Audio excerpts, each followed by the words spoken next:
Hello friends, this is Suresh Kumar, faculty at VNR Vija IET, Hyderabad. I am presenting a series of video lectures on electronic structure theory. These lectures are helpful to students who are interested to learn the techniques of quantum mechanics based molecular modeling. The outline of the session 1 is Introduction to Electronic Structure Theory, Schrodinger equation, many electron systems, exchange correlation interaction, and wave function of many electron systems. Now, in physics, there are many theories that describe the motion of particles and properties of the systems made by those particles. The time scale of motion and size of particles in motion are important features to identify a suitable theory that describe the behavior of the system. Now, this figure shows the time scale of motion to be considered to various sizes of particles under investigation and also represent a relevant theory suitable to apply to predict their properties. Now, quantum mechanics is applicable to particles of size in nanometer and their scale of motion around femtosecond to picosecond. Similarly, molecular mechanics is used for particles of size between nanometer to micrometer and the scale of motion, time scale of motion between picosecond to millisecond. For particles of larger size and time scale, that is time scale of motion, classical mechanics is used. Now, the present electronic structure theory uses the laws of quantum mechanics. So, it is applicable to motion of particles whose size is around nanometer and whose time scale of motion is around femtosecond to picosecond.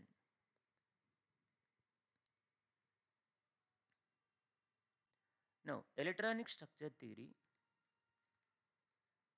describes the motion of electrons because these electrons are in the field of nuclei and other electrons. So, in the field of nuclei and other electrons, the motion of an electron can be described using electronic structure theory. So, the theory predicts properties of molecular systems based on their electronic structure. The electronic structure is found from electronic wave function. The electronic wave function is found by solving Schrodinger equation of the molecular system. So, finding an accurate electronic wave function is a challenging problem because this function is function of many variables that are mutually dependent on one another.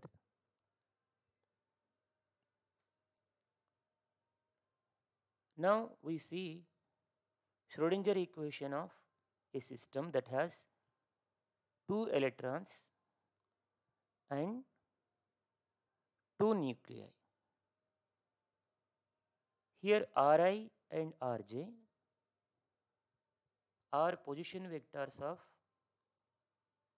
two electrons I and J, and capital Ra, capital Rb are position vectors of two nuclei, capital A and capital B. Now, the Schrodinger equation for this system can be written like this. H, Hamiltonian operator, psi is function of coordinates of both the electrons and position vectors of both the nuclei. Okay, Ri, Rj, Ra, Rb. So H psi is equal to E total energy, E psi. Now, if the system has capital N, small n number of electrons and capital M number of nuclei, then this wave function can be written like this. Okay, so this wave function has coordinates of every electron and coordinates of every nuclei. The Hamiltonian operator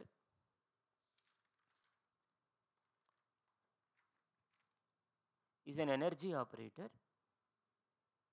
Okay, operating this Hamiltonian on the wave function gives you the total energy.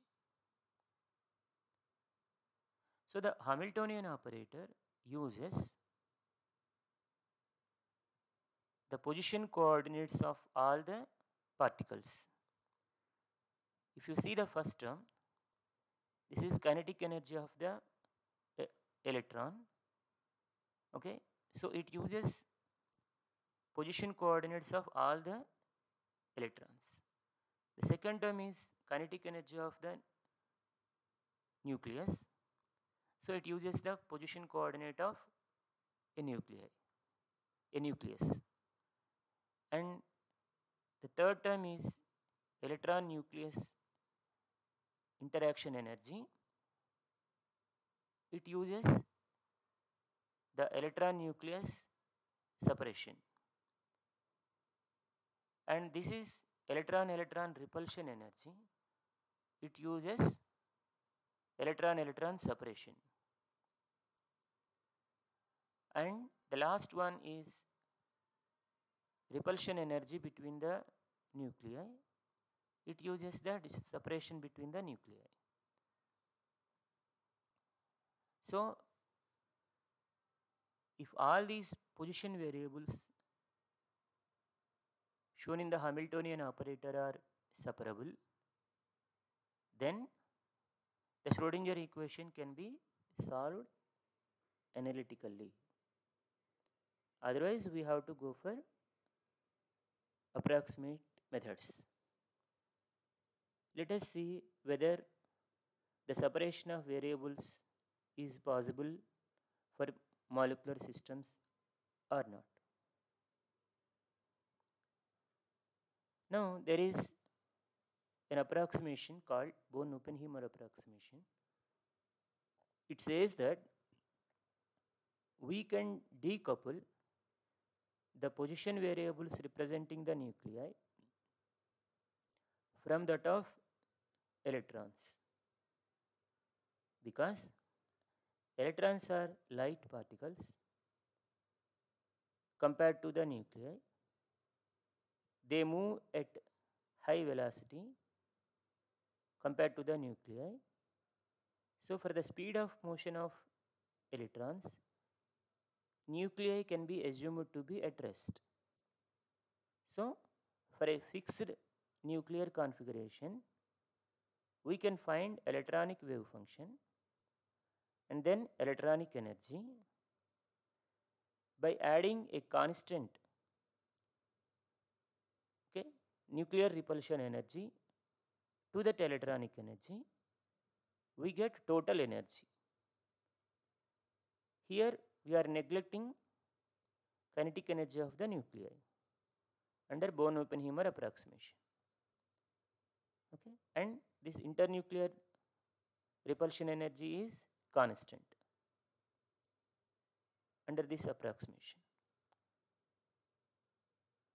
Okay, so for every possible nuclear configuration, we find total energy of the system. Okay, for every nuclear configuration, we find the total energy,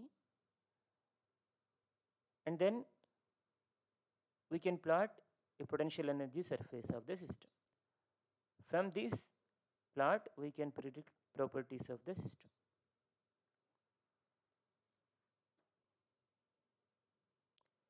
Now, what is the problem in solving Schrodinger equation of many electron systems? Here, the coordinates defining interelectronic separation, that is Rij,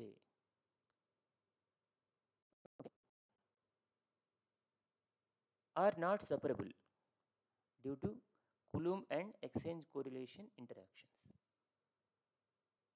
Exact estimation of exchange correlation interactions between electrons is a complex problem. So there are two approaches: wave function methods and density functional theory. The wave function methods, they look for a valid wave function that minimizes the ground state energy of the system. On the other hand, the density functional theory searches for a ground state probability density, electron probability density, that minimizes the ground state energy. So, understanding the working formulation of these methods is essential to validate the theoretical predictions and also to get some correlation with the experimental results. Now we will try to understand exchange interaction. This is also called Pauli repulsion. Now we all know that no two electrons can occupy a given state. That is Pauli exclusion principle. So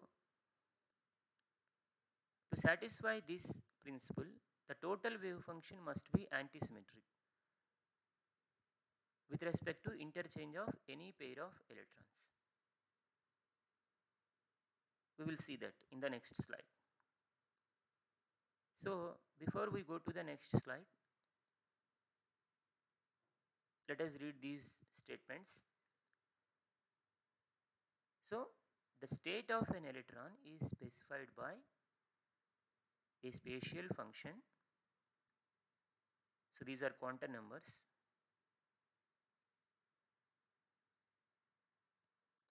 And a spin function. Okay, spin function may be clockwise spin or anti-clock spin. So clockwise spin we represent with alpha of omega, anti-clock spin is represented by beta of omega. So state of an electron is described by the spatial function, which is the function of NL/ML, and a spin function. Now this is a state, a quantum state for the electron, phi NL/ML, okay, for an electron positioned at R1, alpha omega. This is one quantum state of an electron whose position vector is R1. So this state pairs with another state function, that is phi NL/ML R2 beta omega. Okay, so this state function pairs with this one. So what is the difference between this and this? Okay, the difference is in spin function. Okay, the difference is in the spin. This is alpha omega, beta omega. But this function, this state function will not pair with another state function defined by same quantum numbers, NL, ML and alpha. This is what Pauli principle is. Okay, so here the difference between this state and this state is only in the spin. If spins are opposite, pair formation is possible. If spins are same, pair formation is not possible. That means symmetry of the spin function is bringing a correlation in the motion of electrons. Okay, so this is called exchange interaction. We will try to understand this in detail. Let us consider two electrons, position vector r1, position vector r2. The state of this electron is phi a alpha omega and its state is phi b alpha omega. So I can take Hartree product of these two to write the total wave function of this two electron system, phi a alpha r1 dot into phi b alpha r2.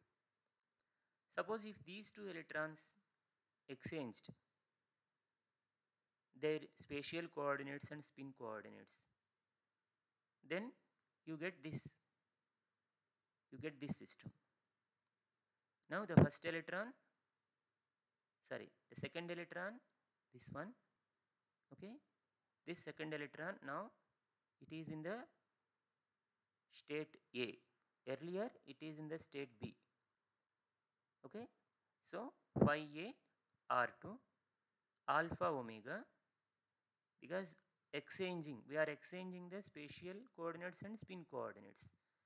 So spatial coordinate earlier it is B, now it is A, but spin functions are same for both the electrons. So there is no change in the spin function. So phi A r2, now phi B r1. Okay, for r1 earlier the state function is A, now it is B.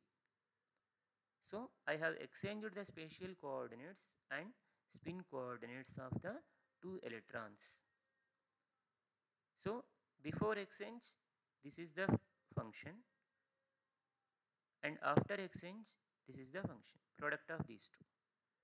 Okay, so phi A alpha r2, phi B alpha r1. Now this exchange, if this exchange is allowed, assume like that, this exchange is allowed, then I can write the wave function of the total system as linear combination of these two functions. That linear combination may be a symmetric or anti-symmetric. If I have taken symmetric function, then I can write the total wave function psi r1 r2 is equal to sum of these two, that is plus sign. Okay, this function is symmetric because exchange of r1 r2 will not change the sign of this function. Psi of r1 r2 equal to psi of r2 r1. This is symmetric function. Now anti-symmetric combination, this is minus sign. Okay, now exchange of r1 r2 will change the sign of the function. This is anti-symmetric. Now we are making this condition a special case A equal to B. If this state is spatial function A and B, if both are same, that means I am accommodating electrons of same spin at the same spatial coordinates. Suppose if A equal to B, this symmetric function will give me some value other than 0. On the other hand, antisymmetric function, if I put A equal to B, then this will be 0. That means 0 means you cannot find a wave function. You cannot find a wave function, okay, when two electrons are trying to occupy same spatial, two electrons of same spin are trying to occupy same spatial coordinates. This is what Pauli principle is. So your antisymmetric wave function is satisfying Pauli principle, whereas symmetric wave function is not satisfying your Pauli principle. So motion of two electrons with parallel spins is correlated. That means they avoid each other according to Pauli exclusion principle. Okay, motion of two electrons with parallel spins is correlated on exchange. That means they avoid each other. So because the spatial part of the function, to satisfy this one, the spatial part of the wave function must be antisymmetric. So your wave function of n electron system must be antisymmetric in nature. Okay, then only the correlated motion will be correlated motion between the electrons will be considered. Now we will write how we give this property to a wave function. So a wave function expressed as Slater determinant shows antisymmetric property. So we consider two electrons, psi r1, r2. Suppose if the spin orbitals are written as elements of a determinant, then this determinant satisfies Pauli exclusion principle. We will see that. So psi r1 r2 is equal to 1 by square root of 2 factorial. This is normalization factor. So I wrote first spin orbital as phi 1s alpha r1, phi 1s beta r1. Now for the second electron, phi 1s alpha r2, phi 1s beta r2. Since this is a determinant, I can write this as 1 by square root of 2 factorial, phi 1s alpha r1, phi 1s beta r2 minus phi 1s alpha r2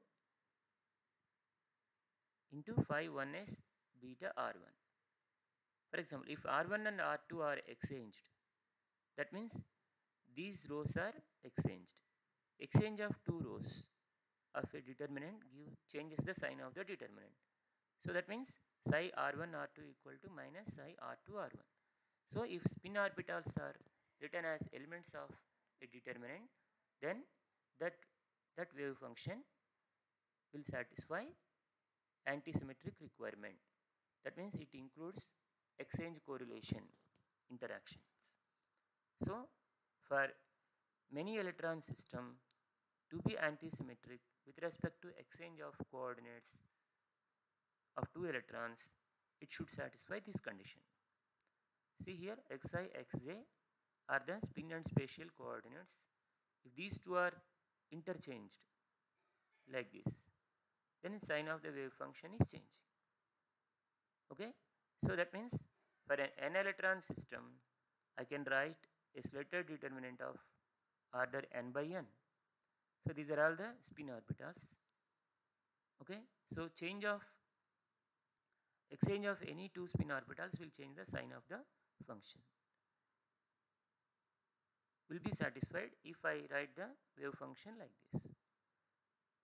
Okay, so for an n electron system, we write the wave function like this. Now the problem is finding every spin orbital. How do we find every spin orbital? So that will be discussed in next session. So what is the summary of session 1? Electronic structure theory describes the motion of electrons and uses the laws of quantum mechanics. For many electron systems, the Schrodinger equation can't be solved analytically. Spin symmetry of electron controls the motion of electron in many electron systems. The motion of two electrons with parallel spins is correlated on exchange. Wave function must be antisymmetric with respect to exchange of both spin and spatial coordinates of two electrons. Wave function of many electron systems is a Slater determinant of electron spin orbitals. The determinant includes the effects of exchange correlation interactions. Thank you.